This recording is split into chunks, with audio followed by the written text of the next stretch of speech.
Not a straight path, that's for sure. But I'd always been interested in Bitcoin. Bitcoin as a financial tool was very interesting from a sound monetary policy perspective. I noticed that over the last 100 years, the systems that we created really devastated those parts of the country that my family is from.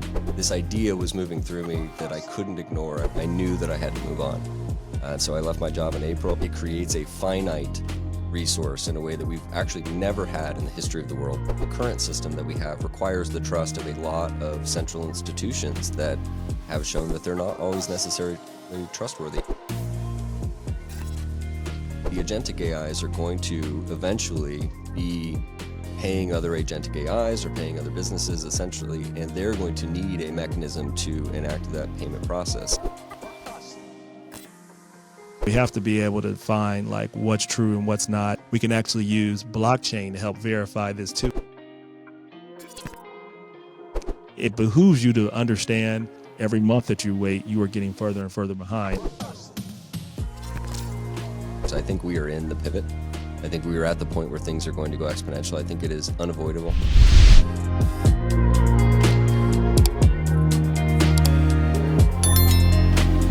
Welcome to Disruption Now. I'm your host and moderator, Rob Richardson. We always host here about ways to improve the world through technology.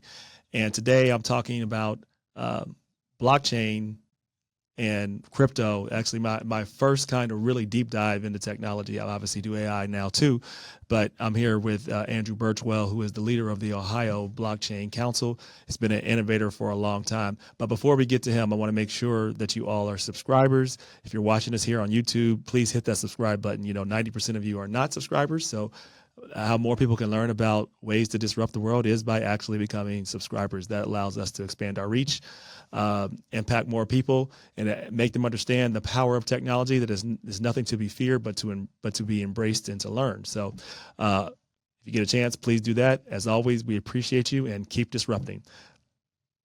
But for now, of course, I want to get on here and talk to our guest here, Andrew Burchwell, who's a friend of mine, who has been disrupting in crypto and blockchain for a really long time. Back in the days when everybody thought anytime you talked about crypto or anything, it was a scam. You know, now we've thankfully come a long way from that, and we have a long way to go because there's still a lot of people that are still kind of learning and figuring out what this really means for their lives. But Andrew, really appreciate you taking the time, brother. Of course, happy to be here. Yes. So I always like to understand the origin of people. What brought you to do the work you're doing now? Great question. Not a straight path, that's for sure. Most people don't recognize my early career was in energy technology, so it wasn't an intuitive leap necessarily.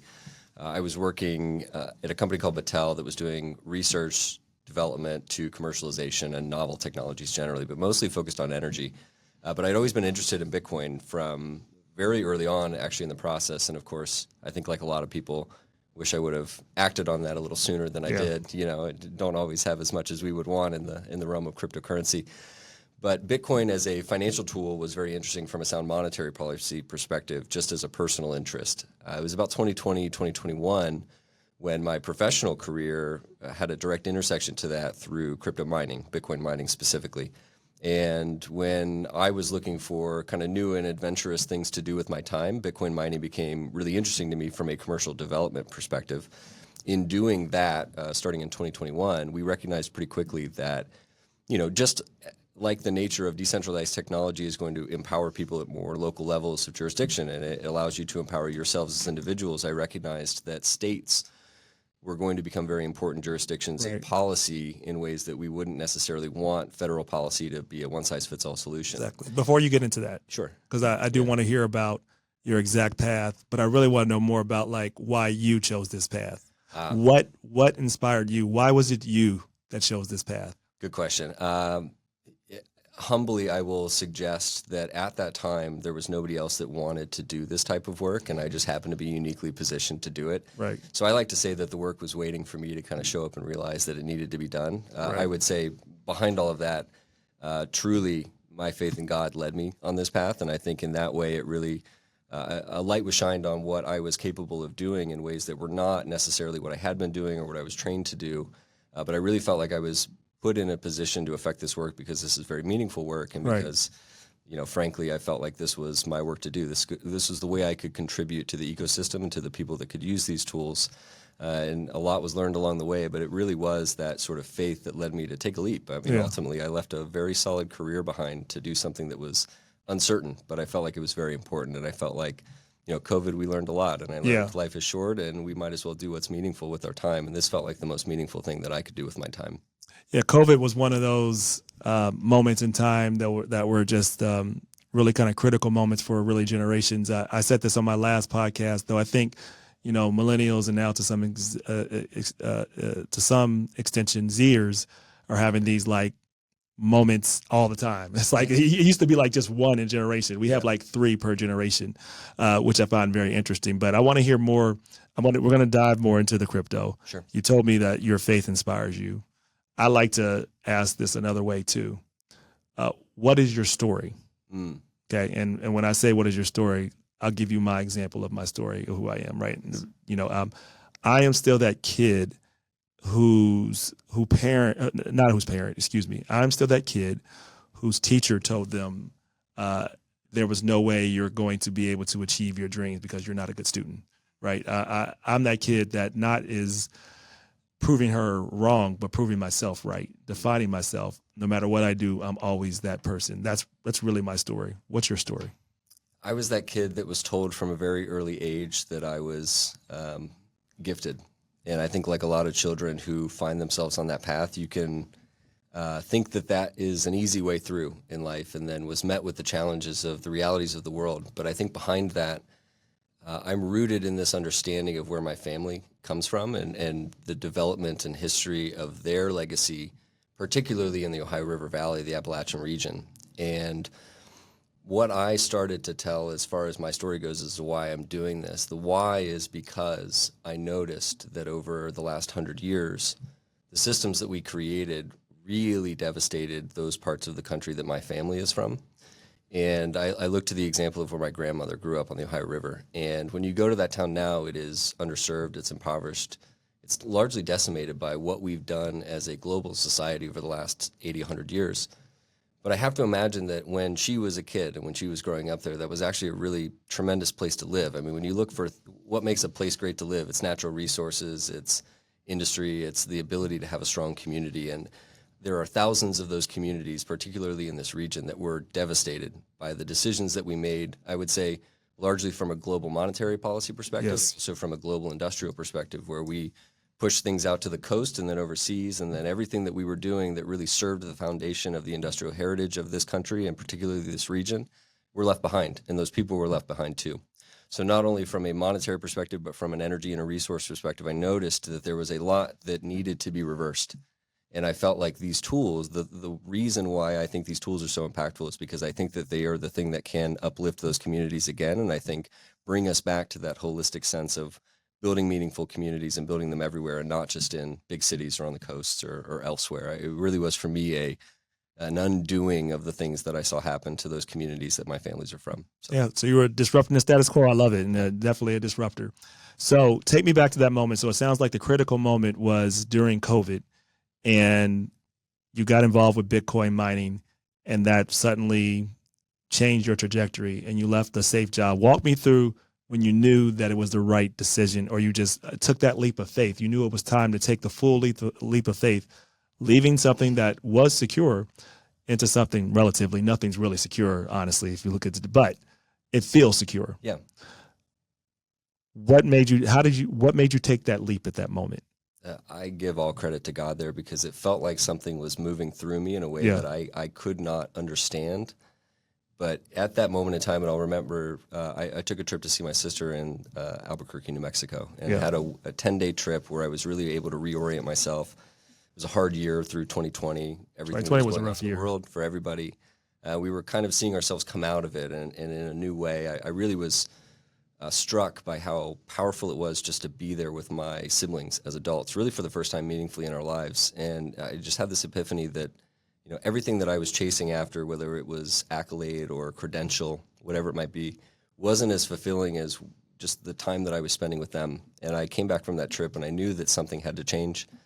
And then there's no way that I could have planned or expected for things to unfold the way they did, but within a matter of a month, this idea was moving through me that I couldn't ignore. I was waking up early every day in ways I'm not an early person, but something was getting me up and moving, and I was struck by this need to participate in something, and this Bitcoin mining aspect of it coalesced very quickly at that time, because it seemed like everything that could be accomplished through the monetary perspective of digital assets necessarily required that hardware and energy component to it to ensure the security of the broader system. And again, if the monetary policy of Bitcoin is true and correct and as good as I think it is, it required that participation. And it just so happened that I had a skill set and a background that could meaningfully participate in that. And, I gave myself, this would have been around March of 2021. I gave myself until the 4th of July. I thought that was a good sort of, time to say that's my sort of day of freedom in general. I was going to look to, leave my job by then and figure things out. By the beginning of April, I knew that I had to do this as soon as possible, because it was just so obvious to me what needed to be done from a big picture perspective. And I couldn't spend time at the old job anymore. I wasn't there anymore. I knew that I had to move on. So I left my job in April. We started a company and really started that development. And what that development really ended up being was a development of the relationships with the people that are in this industry that motivated me and inspired me to really go further with my thinking, which was I thought I had a good idea, but there's so much that you don't know. And the people were what inspired me to keep going, because, when you start a new endeavor, it's not easy at first. And that first year can be make or break. I'm not sure if it's easy ever, but I yes. agree. Yes. But the first year is very, very rough. And it was, what have I done? What am I doing? A lot of it didn't make sense, but the people kept me in it. And I think getting through that first year allowed me to have the perspective that this is a long-term game, and that there are many things we need to do along the ways that aren't just specific developments of specific sites and infrastructure and things of that nature. And that's what led me to the policy and the blockchain council, and all the other things that we did, which really started in 2022. And I had no idea that that was going to be the path when I first started. And I just knew there was something there, and I knew I had to participate, and I just had to keep following the path. Yeah, I think in this age, when we think about starting a business, right, and particularly with the technology we have now, AI, blockchain, and other things, the best way to find product market fit is to actually do. Like, people think it's like, all right, let me go and plan. And I'm not saying you shouldn't plan at all. You definitely should. But the best plans are discovered through action. Yes. Right. And you learned, and the path is never linear. People say it's never. I don't know anybody that started off, this is what the idea was, this is how I envision it, and this is where it's going to be, and it ended up exactly on that path. So never. I mean, so I think, the beauty of where we are now, I won't say it's easier. I would say it's more accessible to do, to build a business, to have an opportunity if you're willing to, work hard and also connect with people. Let's talk a little bit about blockchain in general, and let's talk actually about Bitcoin. Describe to me, for people, explain to someone with no education of Bitcoin, what is Bitcoin and why does it matter? If you can explain it like you would to an 8th grader. Bitcoin is better, faster, more secure money. And I think there are a lot of reasons why that is the case. And you can get lost technically very quickly, but I think if you just stay there, you can recognize that there is a system of money that we have operated under our whole lives. And I would say most people have never thought about or questioned, because it just is there and it exists and it works. The problem is that it works until it doesn't. And I think the nature of Bitcoin is that its unique monetary policy that is hard-coded into the software and has been since inception is such that it creates a finite resource in a way that we've actually never had in the history of the world. Even gold is not a finite resource. We could find an asteroid tomorrow that could quadruple the amount of gold supply we have on the Earth, for instance. And I would say even the supply on Earth is probably not finite in the way that we would want it to be from a sound monetary perspective. But it's kind of the best example that we have in terms of what makes something a good store of value. And I think for Bitcoin, why it is good money is that it is a good store of value, meaning that if I place my wealth and resource and value in it, I can assume that it's not going to be depreciated because of the nature of inflationary politics and policy, which is what every currency that has ever existed has suffered from in history. And because we live under the dollar system, we have not experienced that in our lifetime, in our parents' lifetimes. You'd have to go back to really the Great Depression. And I would say most of those people are no longer around and don't have that living memory anymore of what that was actually like when a currency destabilizes and when things get really wonky within the markets. And so because we've lived under that security for our whole lives, we don't necessarily think that it's possible, but it's always possible. And if you think that it's not going to happen to you, you just have to look at the history of every other currency that's ever existed, especially the ones that are considered the monetary hegemony of the time. And I think you could look today to examples that are real and current. Lebanon, Argentina, for instance. I mean, most other, I would say, currency regimes are suffering under the weight of the nature of what it takes to actually keep a currency afloat. And the things that we've had to do to keep the dollar as the strong monetary policy and let's say, just hegemonic force in the world look like military intervention and some other things of just global geopolitics that we also consider unsavory. And so while we've lived under the blessing of the dollar, it also comes at a cost. And I think that cost is maybe not directly realized by people, but I think it is necessarily true. And as such, we exist right now in a time where the dollar that you earned in 2020 is, through inflation, now currently in 2025 worth 20% less than it was. And if you would tell any person that the amount of money that they made in 2020, just slash it by 20% off the bat, and that's the realizable actual value you're making, most people would be up in arms about it, but it happens slowly. Yeah, it's a slow killer that people never see. Like inflation is one of those things that people don't recognize how much it takes of your money. Yeah. And so like beyond whether I think we can have that debate, and I'm not necessarily having it because I agree with a lot of what you said, but if you think like, the dollar is something that you should just keep and invest in and you just have that, what's without question is that if you don't think about your money strategically, right, it will slowly disappear on you just because you have a savings. And I think going back to the point, and this goes to, a lot of people who are first generation, this is the first time anybody's had any type of assets. If you're from Appalachia, if you're a first time immigrant, if you just don't come from a place where you've learned about the strategy of money, it's foreign to us. And at the end of the day, I think what's unquestionable about Bitcoin is that, but it's an asset that's risen in value, and it's created opportunities for people to generate wealth in ways that saving your money never could. Yeah. Right. But there's a fear there of the unknown, right? There's a fear because if you come from a place where you had to work all your life to amass, let's just say $100,000, which that's still it's a lot of money for people, right? Yeah. If you've saved that, you feel some type of protection of that. How do you walk people through that have a fear that, how do I know the next day that this is just going to disappear on me? Because I know that a fear is what holds people back. And we're not just talking about crypto. This is also with blockchain, with AI. It is something that people don't understand it. They assume it's something that is could be harmful to them. How do you walk people through when they sometimes are afraid of this or say this is not real money? Well, it's certainly the first question most people, will have is how do we know? How can I look into the future and be sure that this isn't going to go to zero? And I think that's an understandable perspective. That's always where I start. Is you're not wrong for asking that question. No, not at all. I would say most people's fear comes from their lack of understanding about what specifically is valuable about these technologies. And I would say the other part of that is that when you have an open source technology, what you'll end up with is a lot of experimentation and a lot of funny games that are played and a lot of, frankly, scams and other aspects that are in the system that we have to be realistic about. And what I try to get people to realize is that there are things we should be focusing on and things that we should not be focusing on. But we shouldn't necessarily be trying to prevent experimentation by saying you can only do it this one way. This is the nature of an open protocol, is we are going to try things. But, specifically as it relates to Bitcoin, I would say most people will ask, well, why does it have value, right? And I think most people, when they look at the Bitcoin ticker on the bottom of CNBC or whatever it is, they're thinking about it in terms of dollars. And so they think, well, this is only valuable if I can relate it to dollars and if I can sell it for dollars, and therefore I'm making a speculative investment on something that I'll sell for dollars at the end of the day.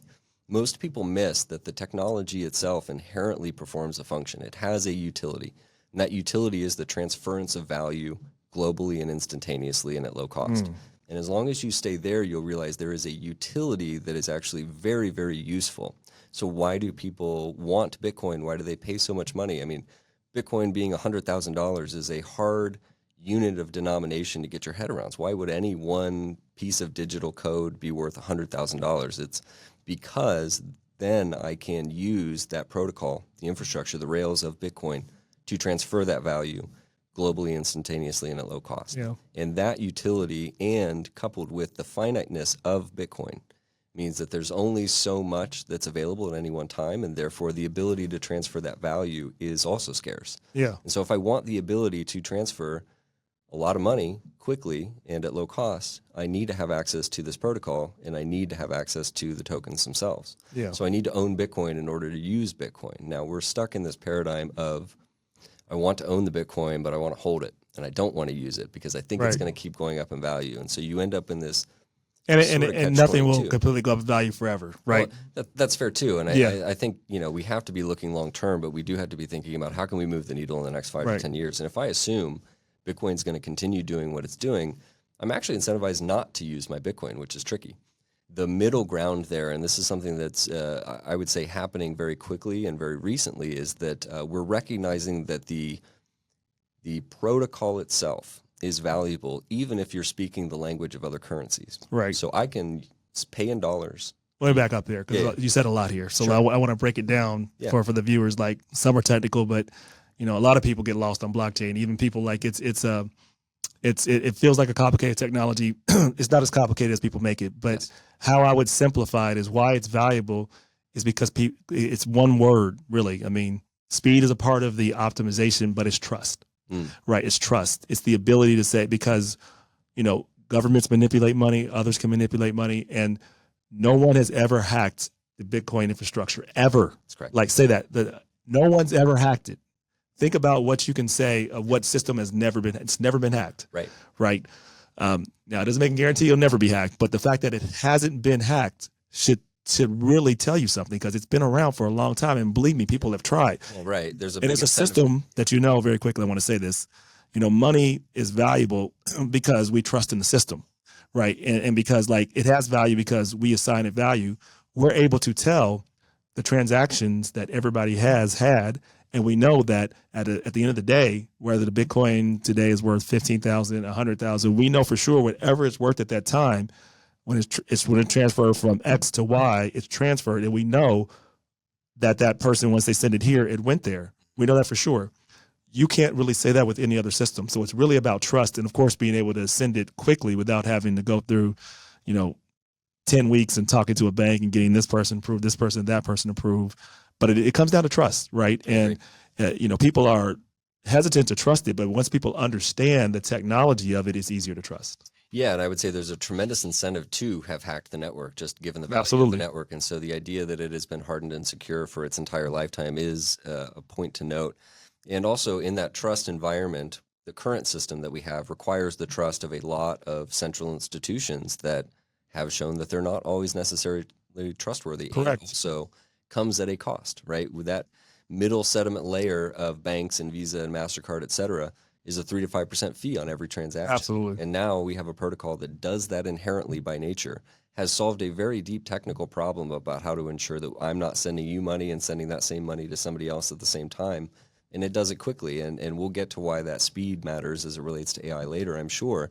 But yeah, in terms of the trust of the system, it is purely auditable and by anybody and at any time. And I think that you don't have to be a software engineer to know that there is trustability and auditability. And this is where we've made a lot of progress with serious political stakeholders, because Absolutely. they recognize that auditability creates transparency and transparency creates trust. So that's a really good transition, thinking about auditability, being able to audit what's in front of you, specifically, and also verify ownership, time, and stake, all that stuff. I think this is a really good point when it comes to AI. I've said this often, that blockchain is an essential component to AI for trust and really amplification of community, right? Because AI is really great at rapid speed, right? In terms of, and it's really good at that, learning. But what it's not so good at is trust. We don't know where it came from. We don't always know if it's trustworthy. And it feels like blockchain is a really good, I think, cousin and partner to that. If you can tell me what you see as the natural kind of intersection between the two and how they might play together, between specifically the natural intersection between AI and blockchain, and why these two technology are actually complementary opportunities. Well, I think there's two primary ways that I'm thinking about this right now in terms of real world application. One of them is something that we're going to become more familiar with, is agentic AIs, and Yes. the ability for them to act on behalf of interests, but on their own and according to their own rule set. And as such, the agentic AIs are going to eventually be paying other agentic AIs or paying other businesses essentially, and they're going to need a mechanism to enact that payment process. And the speed and throughput and veracity of the blockchain is going to be a unique tool for it to be able to do that at those speeds and at those volumes. Because you can imagine, if we have the speed of AI working at the speed of the traditional financial system, it would never be able to actually perform what it's able to perform. And even at the level of thinking about micropayments. So the US dollar, for instance, goes down to two decimal points, the penny, which we're not making the penny anymore. So maybe there's a different way we can think about it. But ultimately, our accounting goes to two decimal places. Bitcoin, for instance, and I would say, generally most cryptocurrencies are suboptimally divisible in a way that allows them to go to 8 decimal places, for instance. So all of a sudden, I can think about what it means to make a payment in US dollar parlance, a fraction of a penny. It's never been necessarily capable before, but now we have that ability, and you couple that with the speed and the volume of these transactions. You can imagine we would require a digital system that would allow us to be able to do that efficiently and with the trust that is inherent. So I think agentic payments are going to be one where there's a natural complement to blockchain and digital assets. The other side of that is the trust of information in general. And so I think that's the bigger deal, actually. I agree, and that's why I saved it for last. And I think you can see this in examples where an early proponent of this technology was tried as it relates to auto titles. So our current Senator Bernie created a startup Champ Titles with others, and their conception was, let's digitize a very bespoke paper process and create an efficiency and trust by using a portion of the blockchain. And now their solution works from a digitization perspective. I wouldn't say it's purely a blockchain play, but they have the idea in place. And I think that idea can go further. And I think that's where we can start to see, as AI creates information that is not real or not generated factually by a human, we're going to need to understand what's actually real. Exactly. And in that way, even a simple process of time stamping allows us to understand where a document came from and at what time. And we actually have a friend of ours coming in from Guatemala. He has a company called Simple Proof, and I just want to give him a shout out because Simple Proof is doing, as is in the name, a very simple concept of proving documents to be true and at the specific time that they were created. And so you can take a document, a PDF, you can create a hash out of that, you can put that on the blockchain as a transaction, and all of a sudden I can now go back in time and I can say, I know exactly when this document was verified, and I know exactly what document was verified. And therefore, voting records, for instance, are a good example of That's a great example. How you can basically ensure that nobody tampers with a result.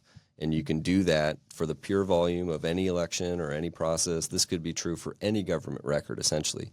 And you've created a time-stamped mechanism of surety that that has not been tampered with. And if it has been tampered with, I can prove that it's been tampered with. And so obviously when we're concerned about AI doing this, I think we should also just be concerned that humans are capable of corrupting information also. Yeah. And I think both are true. And I think especially as AI really grows, we're going to find ourselves unable to actually determine what is true, what is real. I think we're getting to the point now where I think we're pretty close to there. I would say today you could look at a picture and you could not necessarily be true that that's a real picture anymore. We live in a post-reality era. We do. We live in a post-reality era of understanding what's true in front of us because AI is trained to speak to our biases. And so we know that's true. And so I think blockchain and verification are going to be extremely important mechanisms for really kind of verifying and checking it with AI. There was just news November 13th, a few days ago, that we had our first state-sponsored agentic attack through what they pretty well confirmed to be a Chinese state-sponsored attack using Anthropic, right? And they were able to go and some, I think they penetrated some large organizations. We don't know who they are, but we know that Anthropic discovered it, and they, of course, countered with AI, and that's how they discovered it. But this is an example that even within their own layer, it got around their safety protocols.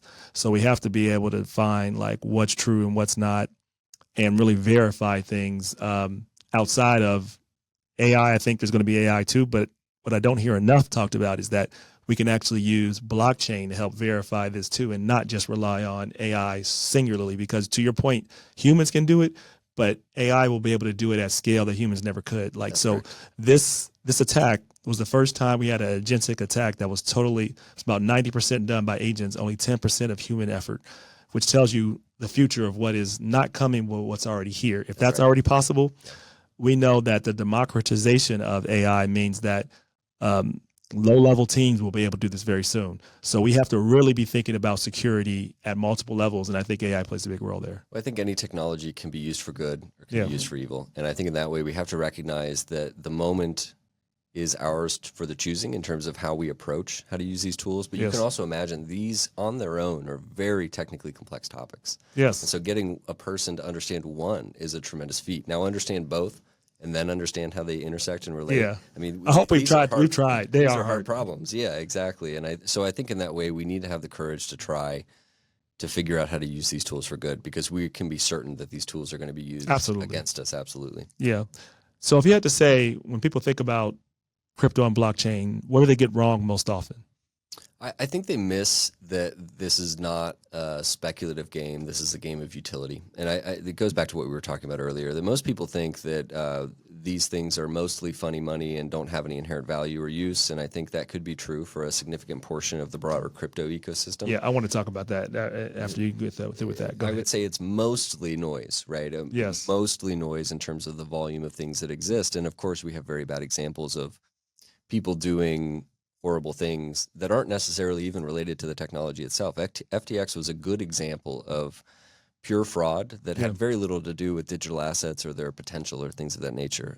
You could see what happened with Silk Road, for instance, and this is actually true of Tornado Cash and some other examples now, where the code and the people who develop the code are being punished for the ways in which people use the code. And I think we have to be very careful. I agree with that because there are some arguments to be made that code is protected as speech should be protected in certain ways, and that we shouldn't necessarily punish people for creating something that somebody else used for harm. Yeah. You punish the people who did the harm, but What's your view on that? Do you believe code is speech? I think I'm not a lawyer. I think it could be argued. I think just a point of view. Yeah, I don't know if I have a point of view. I'm curious what you think. It feels like a natural analogy. I don't know that it is as hard and fast. I think ultimately we use speech to accomplish goals in the way that code is done. Again, it's the hyper optimization of using some type of text input, to create an outcome. I could make the argument, but I'm not the one that's going to make that argument. But I think at the end of the day, the principles of being able to create a technology should be inherently allowed within an open society, and I think we should encourage that. Unfortunately, like we saw with Ross Ulbricht and others, people are punished for creating something and being a little early to something in ways that you can be out in front of. And the Tornado Cash is a good example of this. Is they are not necessarily creating a tool for terrorism. Now, it is a tool that terrorists could use, but are you going to really? Terrorists use money too, so trust me. Really. No, right. When people tell me that, I'm like, there's a lot of banking systems that have funded cartels too. Yeah. I mean, what are we talking about here? That's right. We're going to all of a sudden be against dollars and cash. It's a hard problem. But I think, in the case of Tornado Cash, for instance, it's a tool that can be used for privacy is all of a sudden being created as an argument that privacy is only for people who do harm. And I think that's fundamentally untrue. And I think that's the danger of where we're at right now, is that there are good reasons for regular people to want privacy. Yes. I would argue it's the reason we wear clothes.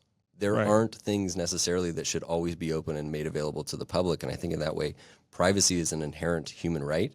And tools that allow us to have privacy aren't necessarily tools that people are going to use for harm. Yes. It's just because that I don't want you to know everything about everything. And I think that's right, just, and I think that's something we should protect. Well, it's a cost-benefit analysis, too. There's probably harm that can be prevented from, invading privacy, if you will, or being more intrusive with things. But, you have to balance which one is more important. And I lean your way. I think privacy is extremely important. I do think we need regulation on some things. That doesn't mean we remove privacy from it. Of course. So with that kind of point about regulation, you mentioned earlier when you talked about some of the speculation and specifically I'm thinking meme coins and a lot of stuff, right? NFTs and the yeah. And I was in NFTs, had it, but it overall how they were used, definitely was a lot of fraud. Yeah. There's just no getting around it. Sure. I would say, how do you have any concern that the market is hot right now? And you mentioned 1929, and that was when everybody had access to stock, and everybody thought their stock was going to the roof. Do you have any concern, or what is your thought that there could be a crypto winter if that happens at a large enough scale, What's your thought about that, and how should we think about that as a society? It's a good question. I think ultimately we saw this in a small example just recently. There was a huge market crash that maybe had to do with the way in which some exchanges were handling the, let's say, the balances of real value versus the speculative assets. And I think for most people, the answer is that you should not be speculating on things that you don't understand by nature. Yeah. And that would probably encompass most of the things that aren't some of the pure plays, which are, I think you could look at the top 10 and stay there and be fairly safe. Bitcoin, Ethereum, Solana, Agree. Tron stablecoins, et cetera. As soon as you go out in the weeds and you're investing in, Melania coin or Costco hot dog coin or whatever it is, you're really saying is you're gambling. You are gambling, and I think that's okay. Clearly, we think gambling is okay, and we allow people to do it. And I wouldn't suggest that we should. You're probably going to lose that gamble though, unless you're on the inside. And that's right. And I think in that way, people should be worried about this get rich quick mentality, which is, I think, what captures the attention of most people. And when I hear people say Bitcoin's too expensive, what's the next one that I should be investing in? All they're really saying is that I'm looking for that quick 100x, and I'm not really thinking about the inherent value or utility of these things. And I think that's where most people will get in trouble. Yeah. And again, we can't nanny state people to the point where we protect them from every decision that they make. Agreed. And so in an open society and markets, we are going to have people that make speculative bets and lose. And that is unfortunate. But I think at the end of the day, you have to really start with what is real and what is true and what is valuable and what is most known and trusted. And like we said, Bitcoin is the place I would say everybody should start. Work your way out from that. Absolutely. Agreed. I mean, the power laws apply. Andrew, when I tell people, you're using the technology, right? It can now do things more efficiently, but the same things that always apply, common sense apply. Mm-hmm. If it seems like it's not right and it's too good to be true, take that times 100, because this now moves at the speed of innovation. So you can lose your money now instead of in a week. You can lose it in 2 seconds. Correct. Right. If you get into something you don't understand and you are speculating, you're literally doing that. So it is the power laws of everything. So I would also say it's incumbent upon you to learn about blockchain and AI, because these are technologies that not only aren't going anywhere, they are how the world is going to work one way or another. I'm not exactly sure how blockchain and tokenization will look in the future in terms of exactly how it will look, but I am certain that it will be a part of our global financial world, without a doubt. Unavoidable. Right. Yep. So it behooves you to understand, to make some, I'm not giving financial advice, but think about where you might want to make some strategic investments. Nothing's completely safe, but overall, what's more reliable, right? Yeah. And then with AI, there's no disadvantage to learning right now, because every year that you wait, every month that you wait, you are getting further and further behind. And both AI and crypto are fast-moving trains that are going at their slowest right now. Yeah, it's the worst the technology will ever be. And that's scary and exciting at the same time. It is. All right, so I want to hear a little bit about, kind of have some closeout questions. So if the next 5 years were a chapter in a book, what would that chapter be about for you and why? I think that chapter is called The Pivot.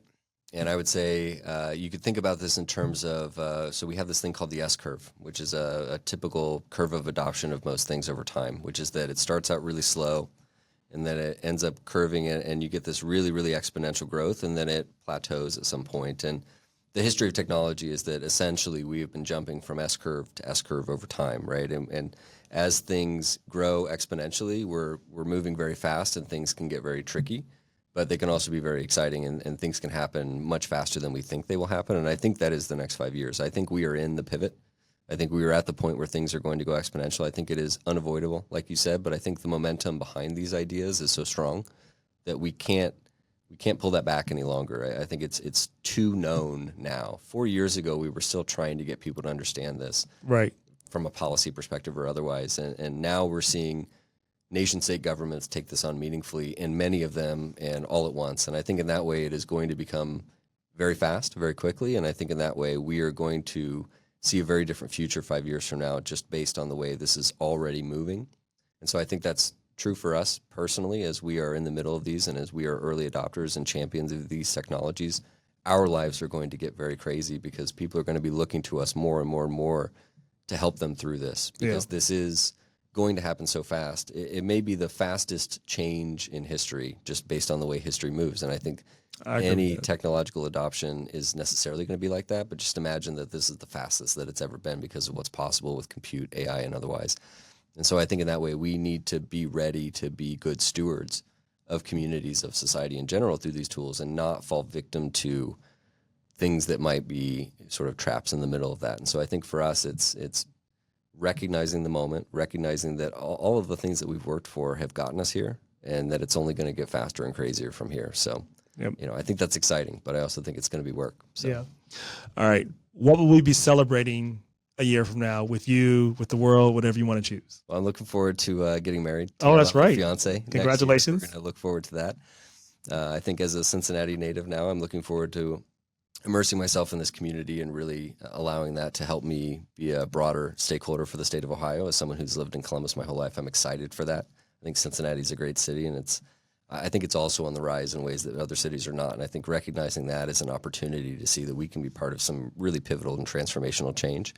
But I think at the end of the day, what we can look forward to in terms of digital assets is that we have a state that's really meaningfully taking this on. I mean, we've had some wins recently that are incredible. I just want to highlight a few. Please. We had the Secretary of State, Frank LaRose, and the Treasurer, Robert Sprague, come out in the spring and basically say, look, we want to be at the forefront of innovation. We want to make it possible for people to pay for government services using digital assets like Bitcoin. And those rules have gone through the Board of Deposit. They've been approved, and they are now going to become live. So if I want to start a new business in Ohio, I can pay for that in Bitcoin. I think that's incredible progress. And Absolutely, it is. I think we're only going to go further from there. The next step will be, of course, to get the state to hold and utilize these assets themselves. And I think there's real value and benefit to them doing that. And I think in that way, create the trust and assurity that the common person can have that if these tools are being used by government and creating efficiencies for government, that's a net good for everybody involved because the government's wasting less money and we're able to do things better and faster in the future. So I think that's going to be something we're going to see. I will guarantee that this is going to become a central issue in our race for next governor in Ohio. And I think in that way, it's going to be something that's going to become a kitchen table issue. And especially as the things we talked about, like inflation, only get worse. Prices are only rising at this point. And I don't know that they can put that cat back in the bag, so to speak. So I think this is only going to become an increasing topic of discussion and concern for people who are in Ohio. And I think in that way, we should be encouraged by the fact that Ohio and its stakeholders and state government want us to lead and want to be leaders in this nationally and globally, frankly. And so I think we can look forward to that. That, again, is going to require our participation, but I think we've come a long way this year, and I think next year is going to be a very big year for these topics. All right, Andrew Burchwell, really appreciate all the work that you've done. Appreciate you being there for the beginning of MidwestCon, and I think I've been there just about every single year. We look forward to highlighting all the work you're doing, and I really appreciate everything, and congratulations on getting married, and looking forward to working together more now that you're here in our city. Well, I appreciate you taking the time and for everything you do. So thank you, Rob. Thank you, brother. Have a good one. And as always, everybody, keep disrupting.